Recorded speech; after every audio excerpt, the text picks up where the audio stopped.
एक समय की बात है। एक गांव में सफेद साड़ी वाली चुड़ैल का आतंक था। चुड़ैल रात भर गांव में घूमती और गांव का जो भी आदमी उसे दिखाई देता उसे वो घायल कर देती। अरे कोई तो बचाओ, मर गया मैं। एक रात हरिया अपने खेत से अपने घर लौट रहा था कि तभी अचानक उसके सामने चुड़ैल आ जाती है। अरे बाप रे, ये चुड़ैल कहाँ से आ गई?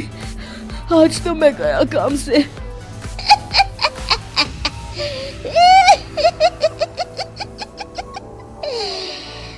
आज मुझे मेरा शिकार मिल गया। अरे चुड़ैल दीदी, मुझे छोड़ दो। जैसे ही चुड़ैल हरिया की तरफ बढ़ती है, हरिया वहाँ से भाग जाता है और अपने घर के दरवाजे पे पहुँचता है। अरे भगवान, जल्दी से दरवाजा खोलो, मेरे पीछे चुड़ैल पड़ी है।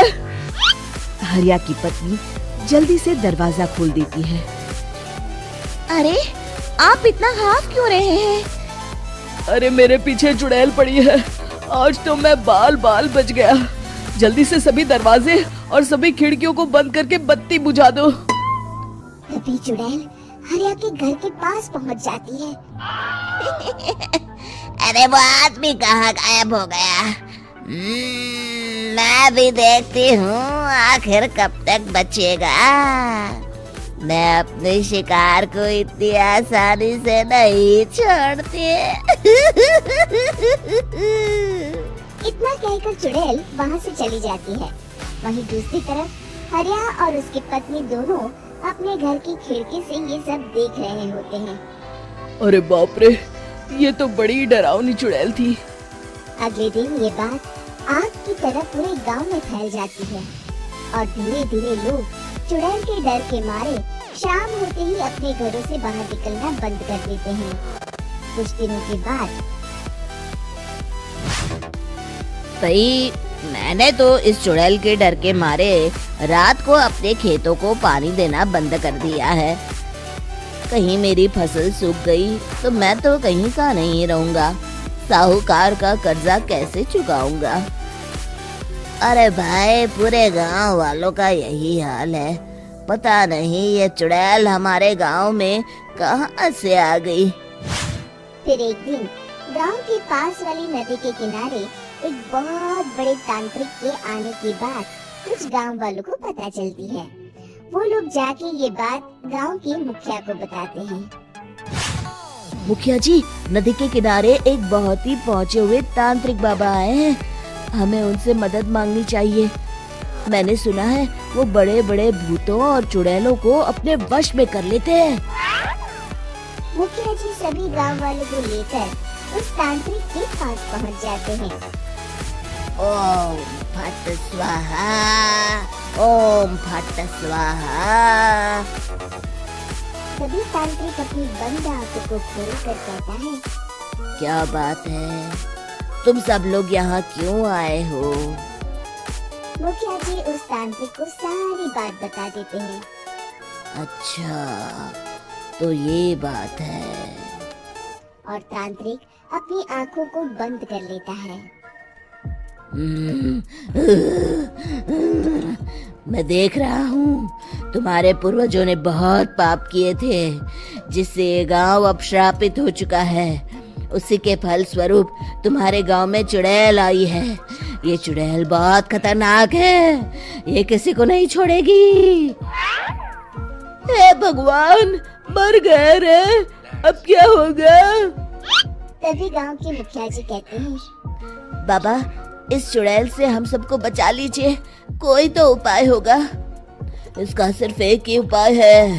सभी गांव वालों को बारी बारी हर दिन अपनी आधी फसल उस पहाड़ी के ऊपर बनी काली गुफा में छोड़ के आनी होगी। तभी उस चुड़ैल की भूख मिटेगी और श्राप का प्रभाव खत्म हो जाएगा और तुम सब जिंदा बच जाओगे। सभी गांव वाले उस तांत्रिक की बात को मान लेते हैं और वहाँ से चले जाते हैं। फिर अगले दिन से रोज उस गांव के लोग बारी बारी से अपनी आधी फसल उस काली गुफा के पास जाकर रखाते। कुछ दिनों बाद हरिया की बारी आती है।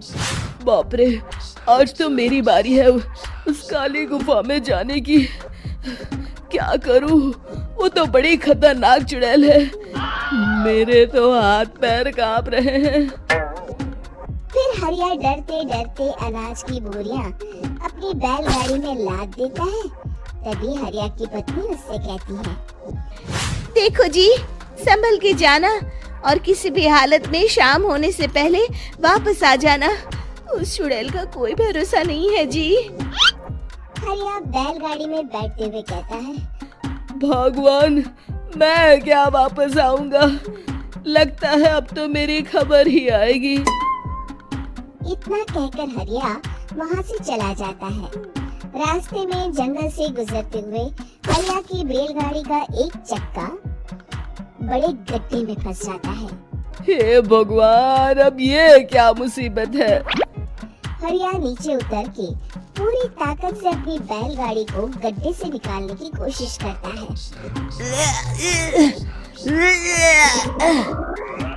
बहुत देर मेहनत करने के बाद हरिया की बैलगाड़ी उस गड्ढे से बाहर निकल जाती है। हे भगवान, अब तो शाम होने वाली है। आज तो मैं गया काम से। जैसे तैसे हरिया काली गुफा में पहुंच जाता है। अरे मर गया रे, यहाँ तो चारों तरफ डरावना माहौल है। मैंने यहाँ आने में बहुत देर कर दी, कहीं चुड़ैल नाराज ना हो जाए। हरिया अनाज की बोरियां वहाँ रख के जैसे ही जाने लगता है, तभी उसे किसी के आने की आवाज सुनाई देती है। हरिया एक कोने में छुपकर अंदर देखने लगता है। चुड़ैल वहाँ आती है और फिर अपने चेहरे से नकली चुड़ैल का मुखौटा निकाल देती है। हरिया ये देख के हक्का बक्का रह जाता है। तभी चुड़ैल कहती है, भैया यहाँ आना, आज तो बहुत अनाज आया है। इसे मिलाकर अब हमारे पास ढेर सारा अनाज जमा हो गया है। कल ही हम इसे शहर में बेच आएंगे और माला माल हो जाएंगे। तभी अंदर से नदी के किनारे वाला तांत्रिक बाहर आता है। अरे, ये तो तांत्रिक बाबा है। हाँ, अब तो हम दोनों की जिंदगी मजे में कटेगी।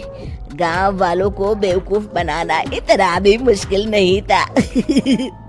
लोग तो तुम्हें सच में असली चुड़ैल समझते हैं।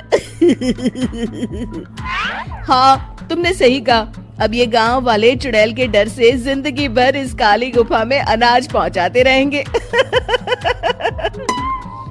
अच्छा, तो ये बात है। ये दोनों पूरे गांव वालों को बेवकूफ बना रहे हैं। अभी जाकर सबको बताता हूँ।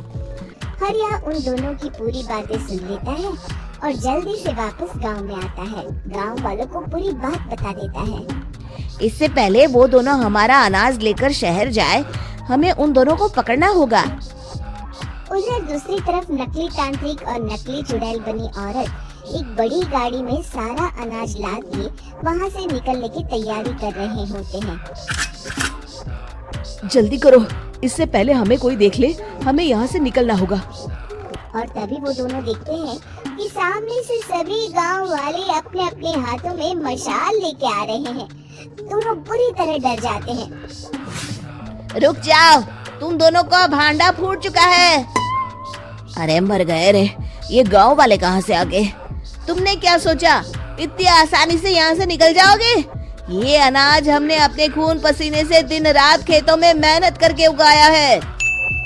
दोनों मुखिया जी के पैरों में गिर जाते हैं। हमें माफ कर दीजिए, हम दोनों एक नंबर के कामचोर हैं। बिना मेहनत किए पैसे कमाना चाहते थे। हाँ, अब हम आगे से मेहनत मजदूरी करके पैसे कमाएंगे।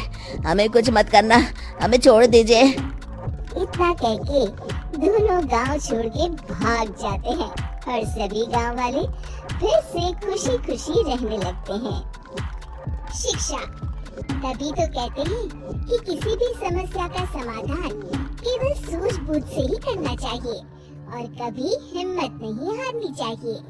दोस्तों, हम